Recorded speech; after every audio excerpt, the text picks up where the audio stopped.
fill it all up and bleach the whole thing. It's going to simplify breeding and growing fish, and doing water changes is going to simplify everything. Oh, plug it. Oh, right here.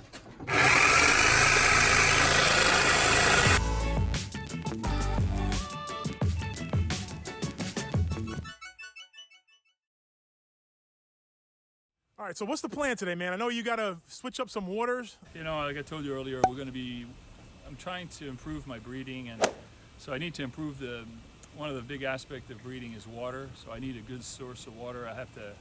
It's better to have water made in advance. So I'm trying to turn a room that was moss and shrimp and a few other things, and I'm going to turn that into just making water, just all water, so I can have, you know, the water I need to breed the fish or do water changes or keep the fish healthy or whatever. So it's not just doing buckets. You know, so I'm going to have I think it's 4,000 gallons there. That's a system that's going to aerate water, and I can adjust the temperature, make sure I need it right so if I do water changes, I can have the water right there, turn the faucet and it's on.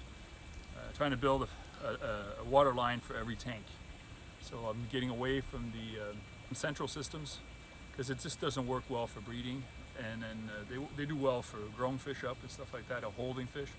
But for breeding, you know, the fish tend to do better on their own system or their own tank, their own temperature, their own water. So it's hard to do a variety of fish in the same system. You know, some will do better than others, so you have to pick your battles. So right now we're just improving. I'm always improving the business. I'm basically trying to optimize my breeding. So years ago I used to do just a few fish. Now I'm trying to get a few dozens going.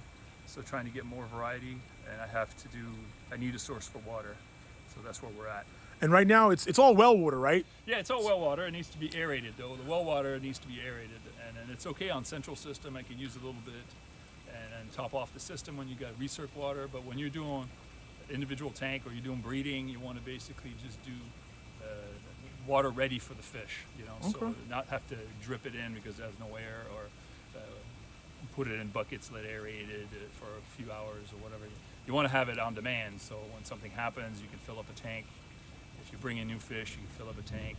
So the optimum goal is to have 2 water lines, one for RO, or for soft water, and one for the well water. So I have 2 lines per tank. So if I want to fill up and make my adjustment per tank, it's going to be there and done with. So this is previously where you kept a lot of mosses, a lot of the livebearers. You know, the livebearers are pretty much out. I moved all the livebearers out. We're going to move the tanks now, and then move the mosses out of here and scoop the rest out, and then I'm going to fill it all up and bleach the whole thing, right? Make it run, and then it'll be a start. And then I'm going to do some plumbing work to make the water aerate, and we'll go from there. And then this will be, I'll set up 2 pumps here, 1 pump to run the system and 1 pump to pump the water to fill up the tanks. So and the benefit will be, and you're going to get rid of a lot of these kind of mechanical and bead filters, and you can... Yeah, I'm getting rid of all the fluidized beds and bead filters. They just don't work. They'll work for growing fish up, and maybe in the future I'll stock them, trying to get rid of them. I'll do something, realizing that the central system, just as a breeder, doesn't work. It doesn't work. It's just, you need to control the parameter of your breeders. Putting everything in a recirc system is very difficult. You have problem with diseases. You know, if you want quarantining something, there's always going to be something. So it's basically, you know, you're trying to isolate your problems. You know, so if there's a problem with one tank, the tank is isolated originally. So, but when you have central systems, you know, you got to keep treating everything, keep watching everything, and before you put everything online, and you never know. And the other problem I have when you're breeding 2 different species on the same system, they don't necessarily like the same water or the same temperature. And then I've noticed that hormones sometimes affect the breeding, so growth, and so some fish might breed better in the system and others don't. So everything is a little different. Yeah, so essentially it's going to be a lot of work right now on the front end. Yes. That way, long term, it's a lot easier and things go more smooth, right? Yes. Well, that's it. It's going to simplify breeding and growing fish, and doing water changes is going to simplify everything. So consolidating. I think the rule in life is to simplify your life and make things easier to move forward. You know, so that's what we're doing. So today we're going to tear this stuff up and then just move the tanks out of here and fill the system up with bleach and sterilize it because, you know, we don't want to put any fish in here. It's just going to be water for everybody, so it's Yeah. has to be clean water. All right, well, let's get to work. You, me, and I don't know if Tumai over there will help a little bit, but She's doing her thing. Tumai.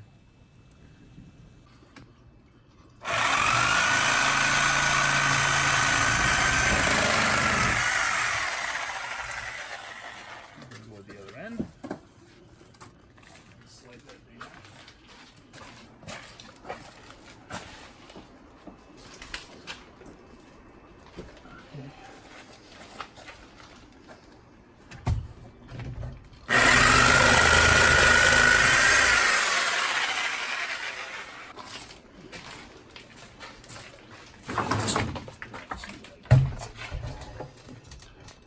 Oh, no, plug it.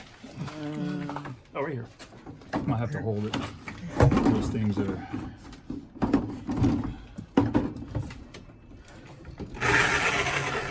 Oh.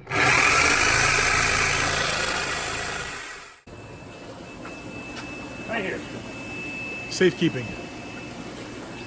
We started to break down those low boy tanks that were on top of the vats and moving them outside over here onto this tarp area so we can kind of just situate them and get them out of the way since he wasn't going to be using them anymore, at least in this capacity.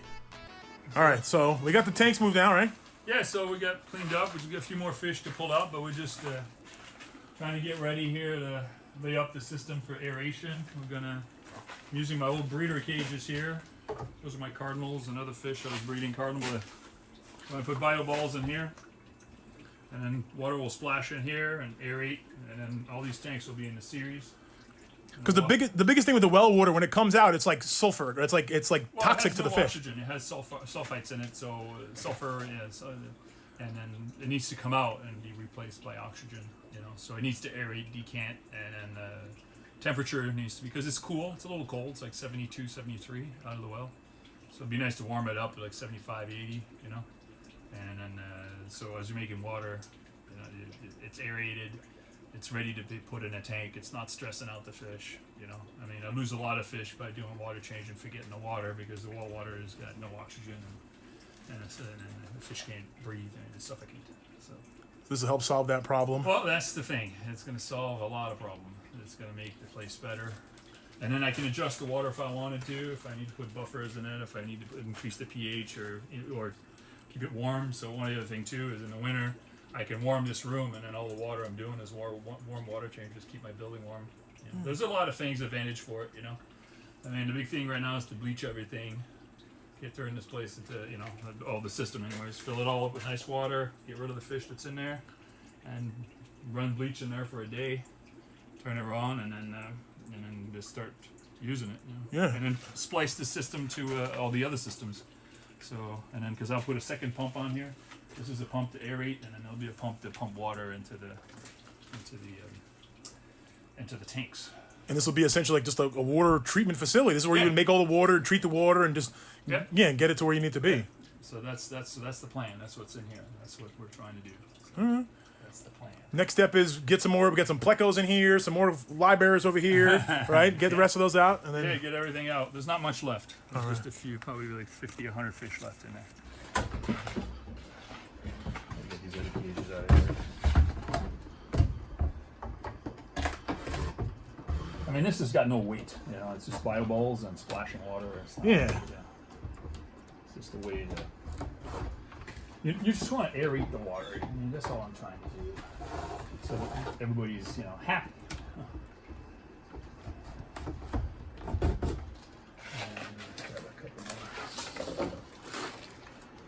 See, I had these made for putting these guys. there you go. Well, hey, and then maybe you'll repurpose those for something else. I like the small ones. These small ones I keep for galaxies and things like that. It's the bigger mesh I'll use for this. Oh, I see. I didn't realize a different size That mesh. one That I makes might have to move that other one. You know, that's because if I do galaxies and things like that, they need small mesh. They're going to go right through this one. A galaxy rasbora will swim right through this hole. So, I gotta get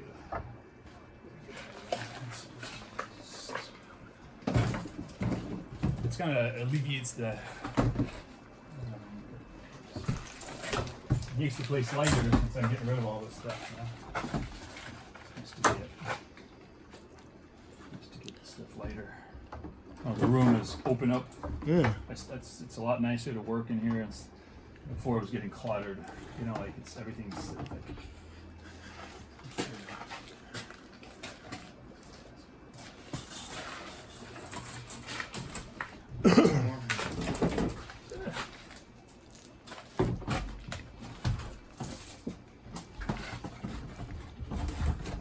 Moss everywhere.